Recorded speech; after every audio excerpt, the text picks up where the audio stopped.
The story begins just as everything is starting to break. Institutions, economies, civility, trust, order, truth. The old towers are crumbling. And here you are. And right now you have a choice. You can scramble to pick up the pieces, to try and put the old world back together again. You can be anxious and suspicious and point fingers and hold on tight. Or you can let go. And you can recognize that you are here and you've been born into a moment of incredibly precious opportunity. You have a once in a many lifetimes chance to play the most challenging game in the universe. The game that goes something like this. You try to break me, divide me, turn me against the other. You try to shatter me, humiliate me, to separate me from everything that I love. And then I try to look at you as if you were my ever-loving mother. I turn the other cheek. I practice compassion. That's the game. It sounds horrible, right? It sounds weak and naive and pretty much the last thing that you want to hear in times like these. But that's the game. And if you remember the prize, well then maybe you remember why you are here in this moment. Just as everything is starting to break. Still want to play? Then I have a story for you. But this story requires that you listen very closely.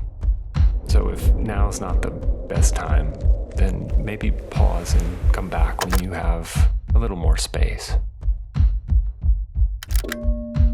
This particular story comes from the Buddhist tradition, but the heart of the story is universal, and its hero ultimately faceless. Feel free to look past the names and the language and into that part of yourself where the true meaning resides. Beyond story and religion and belief, into that place where we're all hearing the same song.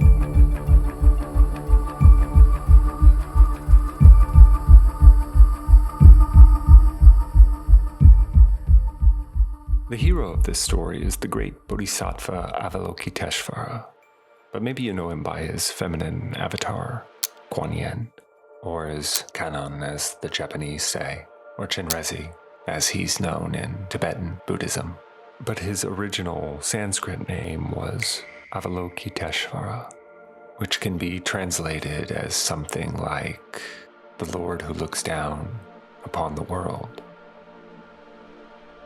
Can you imagine what it feels like to be the Lord who looks down upon the world, even if it's only your own little inner world? Maybe close your eyes and imagine that. Don't worry, you're not missing anything. This is actually where the video stops.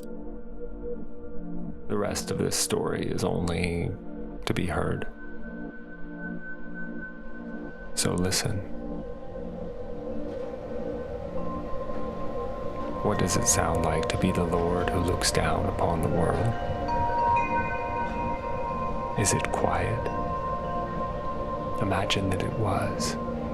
Imagine that your mind was so quiet, so singularly focused on one thing and one thing alone, your own liberation. Imagine that you've spent countless lifetimes working to free yourself from this endless cycle of samsara, of being reborn again and again into a world of inescapable dissatisfaction and suffering.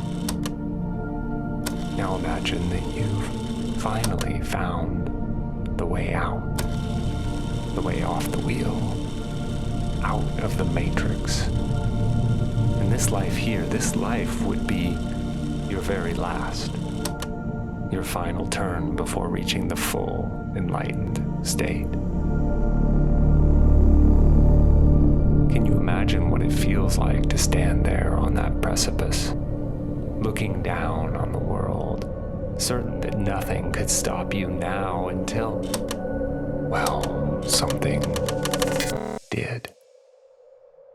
A sound. A strange but unmistakably familiar sound. A sound you hadn't heard in a very long time. Listen. Listen closely. Do you remember that sound?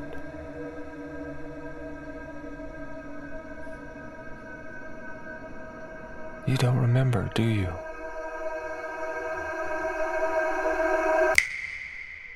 You don't remember, do you?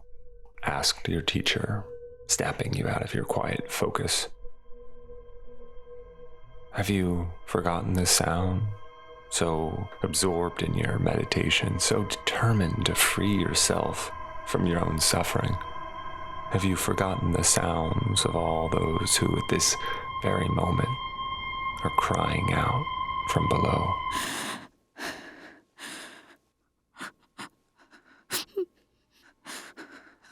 Remember, child, your teacher said. Remember the sound of the world weeping. And so you listened. And you began to hear all those that cry out in anguish and misery. The moans of the sick and the dying. All those who mourn their love lost. All those who toil under the oppression of another. All those who wail in terror, in despair, in loneliness and regret. Listen closely and you might even hear the sound of the silent cries, the ever-present whimpers of restlessness, of dissatisfaction, of that part of us that cries out, this can't be it. This can't be all there is. And so you listened, and the cries became louder. And these are just the cries of the humans, your teacher reminded you. What of the other realms? What of the animals? Do you hear the weeping of all those helpless creatures, lost and alone, beset by fangs and talons and ever-hungry eyes? Do you hear the weeping of the fish as the river runs dry? Do you hear the wailing of the lamb led to slaughter, of the innumerable tiny insects trampled underfoot? Do you hear the sorrowful sounds of all those who know nothing apart from the fear and the hunger and the desperate struggle simply to survive?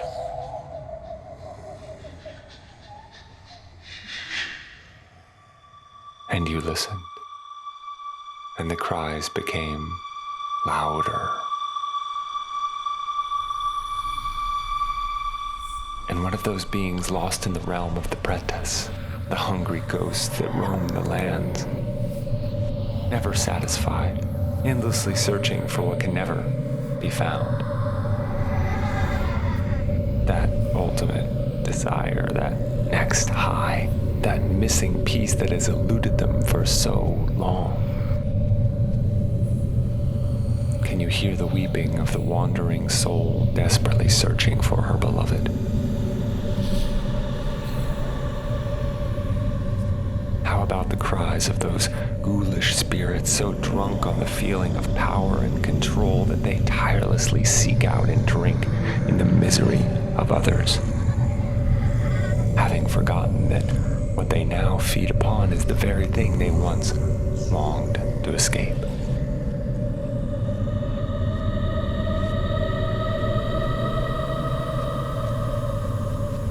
Can Can you hear all those beings who are desperate for food but have no body to feed? Who beg for a single drop of water but have a thirst that no amount of liquid can quench?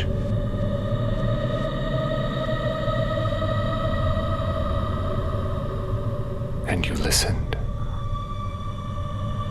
And the cries became even louder still.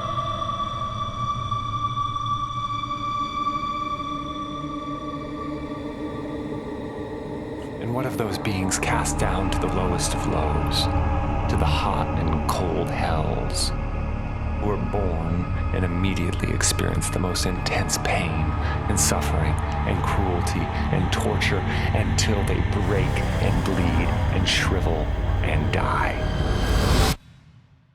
only to be reborn right back there again, or in some new terror, some unspeakable torment, no memory of what came before, completely unaware that they are cycling over and over, each new hell more terrible than the last. No hope, not so much as a single, kind eye.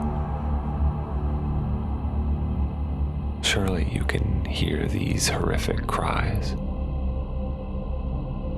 And you listened, and the cries became louder and louder. But lest you forget the realm of the Asuras, the demigods, the jealous gods, can you hear the battle cries of all those who so painfully strive to win the day, in whose galactic grip resides incredible power, immense treasure, just about everything the mind and body could ever desire? And yet, who still cry out in misery, who fight amongst one another in petty squabbles, who judge and ridicule and undermine and hold such heavy burdens of jealousy and contempt in their hearts. Like a child with all the toys, but no friends to play with. Can you hear the way that the proud one cries? And you listened, and the cries grew almost deafening. And even the gods, even the devas, even the creators of worlds, lords of their own celestial kingdoms, can you hear the cries of the gods whom over inconceivably long eons have bent and broken and reformed the raw material of innumerable worlds within the cosmic landscape of their divine minds, governed by their divine laws, judged by their divine mercy, but who have long forgotten that they too, along with their precious creations, would someday dissolve. Think of the pain, the unimaginably crushing pain of watching the vast universe you've created and all your children within perish, either in the fire of your own colossal cataclysm or your slow, frigid, quiet return to Now hear the thunderous wail of the dying god, tumbling hell-bound with the sound of that horrifying realization that they too are not the infinite. They too are not free from suffering. And you listened, and the cries became so loud that you could no longer bear it. No matter how much you tried to escape these sounds, to return to your peaceful refuge, you could not. You could not turn your back on these cries. And so you spoke. Do you remember what you said? Do you remember the promise you made to your teacher that day? You said, "Here and now, I will make this vow. I will renounce my own enlightenment, my own everlasting peace, my own escape from this never-ending cycle of suffering, because I am not yet free, because within me there still remains one unbreakable desire. I must heed these cries. I cannot turn and go alone. I will not rest until I see to it that all others have been liberated, until all beings in all realms are free, and not a sound of weeping remains. And I shall not waver, I shall not quit, I shall not break this vow. And so it was. And so it began. With that one look, a hero was born.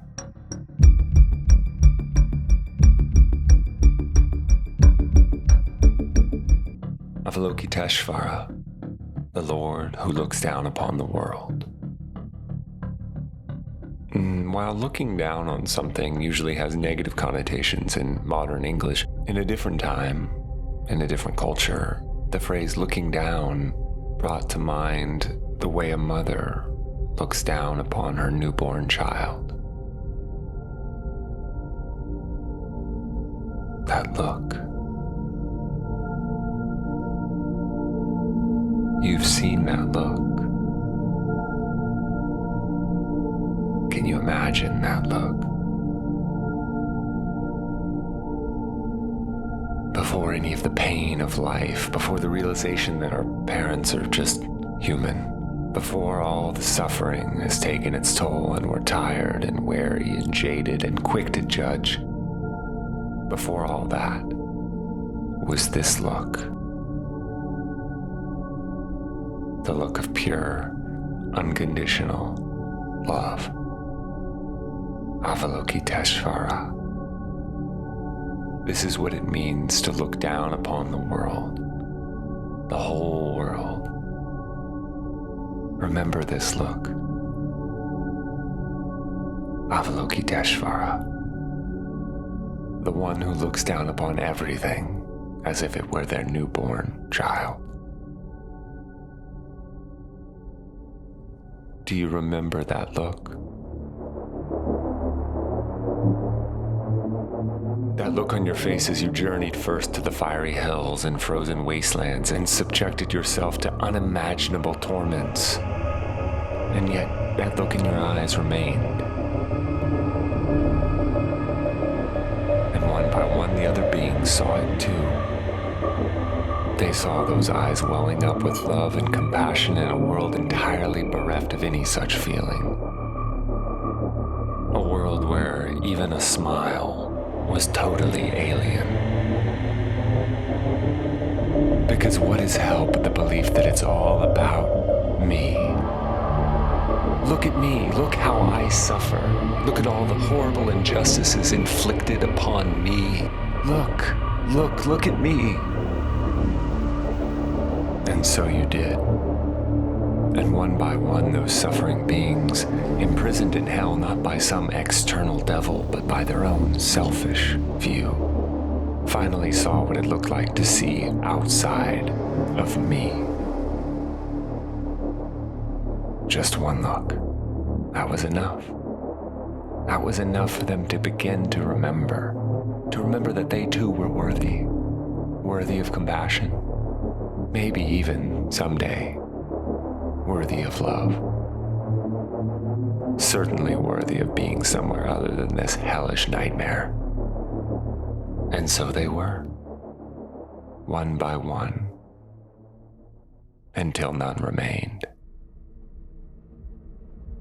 And so you turned your attention to the realms of the hungry ghosts, where you looked upon these lost souls as if each was your beloved, your child, your long-lost mother, finally reunited at last. And one by one, the ghosts began to take notice, for clearly this wanderer had found what they'd been looking for. And they begged to know where your treasure was hidden so that they may race to find it, chase it down, finally have it within their grasp. Tell us now. And you sat there silent, motionless, with that look in your eye. And the ghost circled around you, searching everywhere for what you'd found. Maybe if they try this, maybe if I can just get that, then I'll find it. But there you remained, in stillness, until, exhausted, a single ghost gave up looking and met you there, in that silent, loving gaze. And they finally began to understand what they were looking for. That which always seemed just outside of their grasp was actually right here, within them, all along. They were enough. They were always enough. And they remembered. And in that instant, their thirst was quenched, their hunger sated, and one by one, their search was over, until none remained. And so you moved to the realm of the animals, bringing not just that peaceful gaze, but something else, too.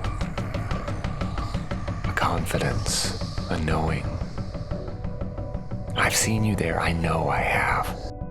I've seen the predator spare its prey. I've seen a creature of one species comforting one of another.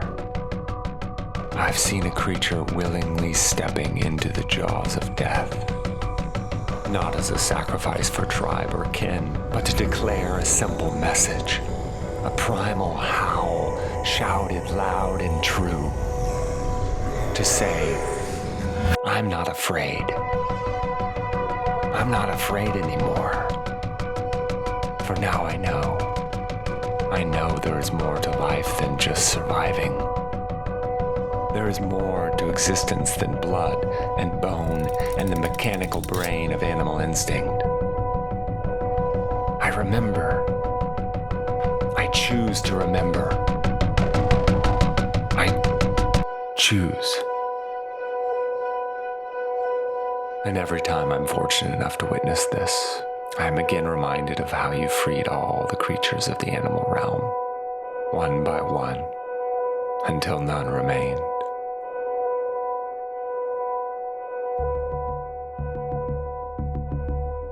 And then you turned your eye to the human realm, and certainly I've seen you here.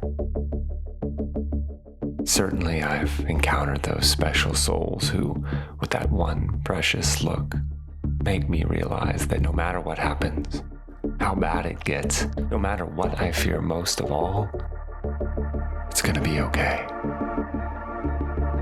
Because I'm safe. I was always safe. And I'm loved. Because I am love. I am the infinite loving gaze. So what could I ever possibly desire that would be greater than what I already am? And what are you, if not a reflection in that same loving I? And so I breathe in and I let go. And the gratitude swells up within me for this moment, for each and every moment. And I remember and I trust, but I do not escape. I live and I hurt, but I do not suffer. And I die, but I am not lost. Because in that moment, I love, but I am not there. And one by one, none of us are, until none remain.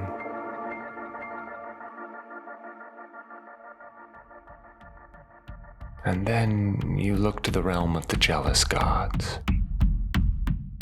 And instead of seeing towers of greed, spittling egos, the zero-sum game for the throne of the one true God, you saw differently.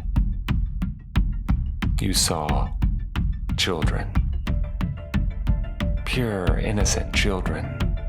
Even in the most fearsome, power-hungry, vengeful deities. Even within the world wreckers.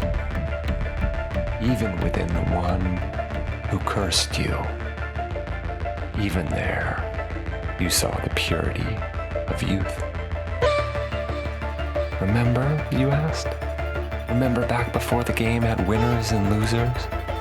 Remember back before everyone split into sides? Remember way back when the only prize was the play itself? Do you remember? Then come along, old friend. Come play with us. We're playing the real game. We're playing the infinite game. Don't you want to join? And so they did, one by one, until none remained.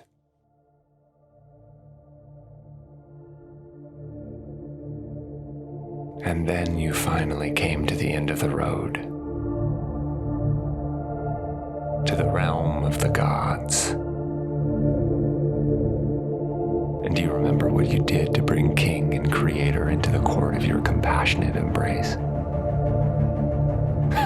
The laughable impossibility of such a goal. What could you possibly teach the omniscient one? What could you possibly say that hadn't already been heard? What could you do that wasn't already divinely done? How could you even begin to question the universe as you yourself stand within it? But question you did. With that little smile, you asked one simple question. A question that, once asked, could not be unheard. One tiny question containing one long-forgotten answer that, once remembered, would collapse God's entire universe in on itself like an endless spiral. You paused. You listened. And then you asked, "What is that sound?" Surely you haven't forgotten that sound.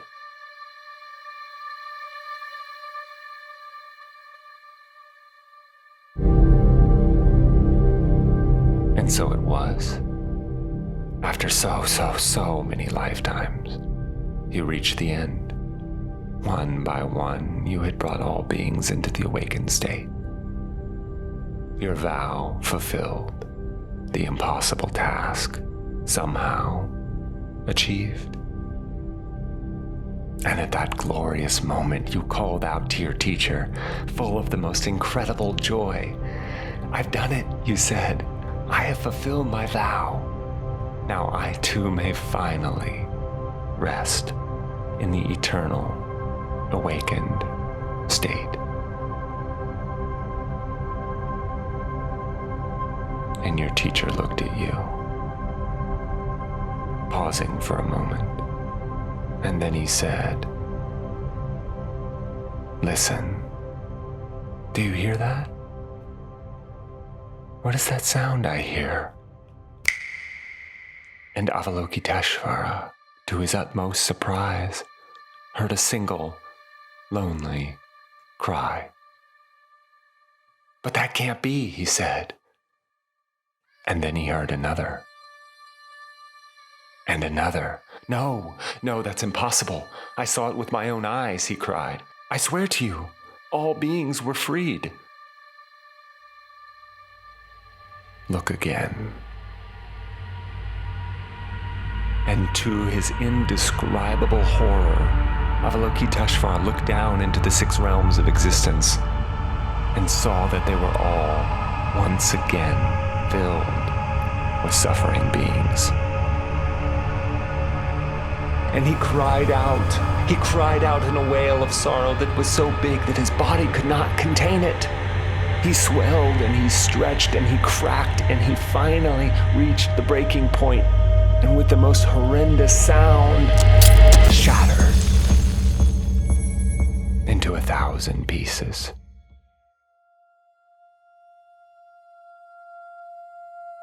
And his teacher, the great Buddha Amitabha, looked on with that little smile. And at that moment, out of the corner of one splintered eye, you saw it. You saw the look of the teacher whose student had finally learned the lesson.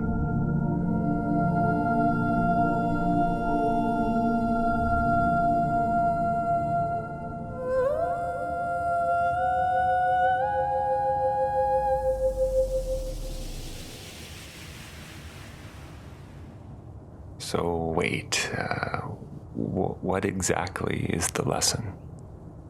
Shouldn't we tie this up with a nice, neat little bow? Maybe it's not that easy. Maybe you already know. Maybe you've been there. You've been truly broken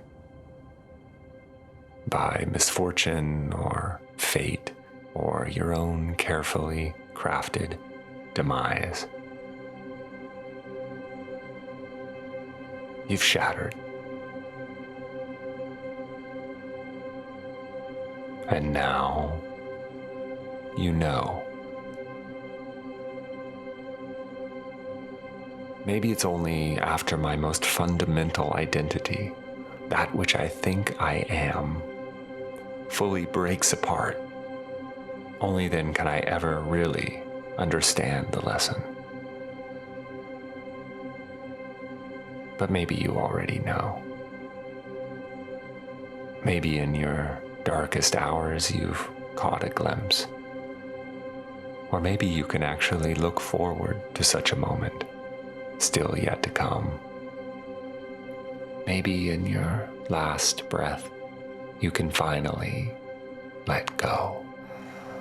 Let it all come apart, knowing that it's the only way.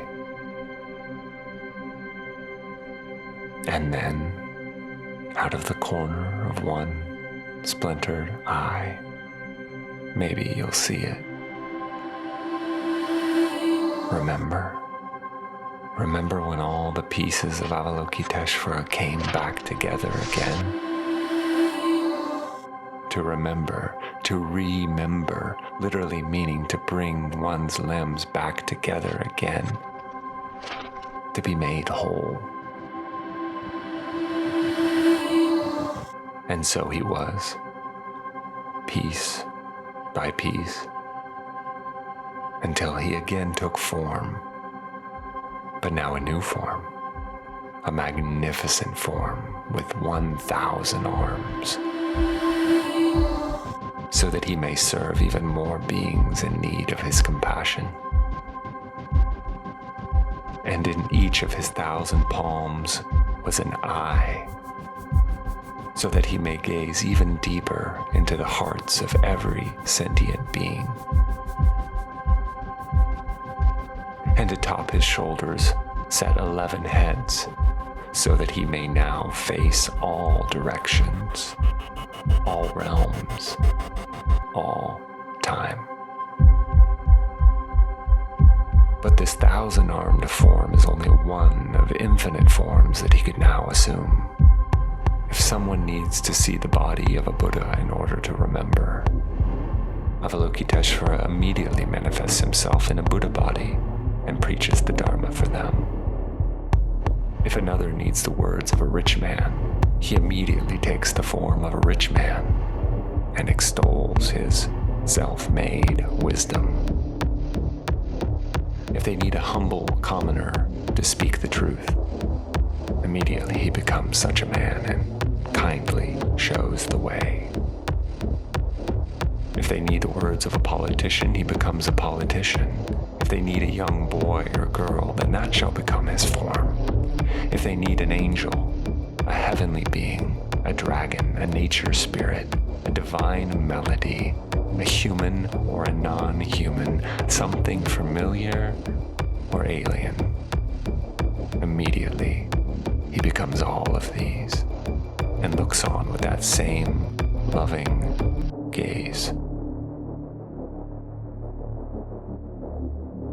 So it is into our broken world that such a hero arises.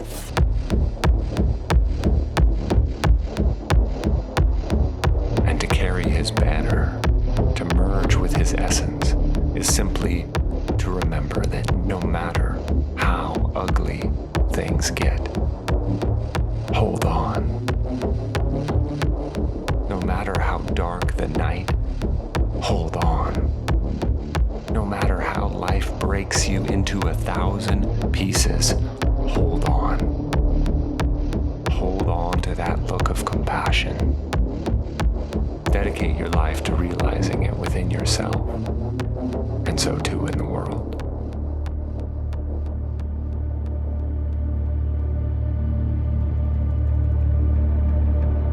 Remember how it feels to become like glass, with that divine light shining out from within your heart.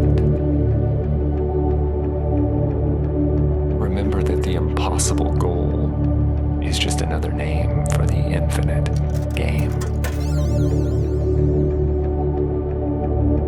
Remember, in that little moment, that simple act, that gentle gaze that bridges all separation, my hero, my lover, my child, my friend, can you remember? You are not just practicing compassion. You have become it. You have become one of the infinite faces of the great Lord of compassion.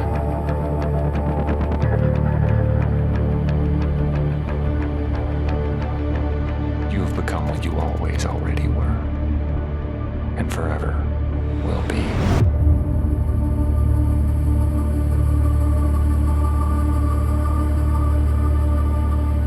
And so I bow to you. Namo Avalokitesvara.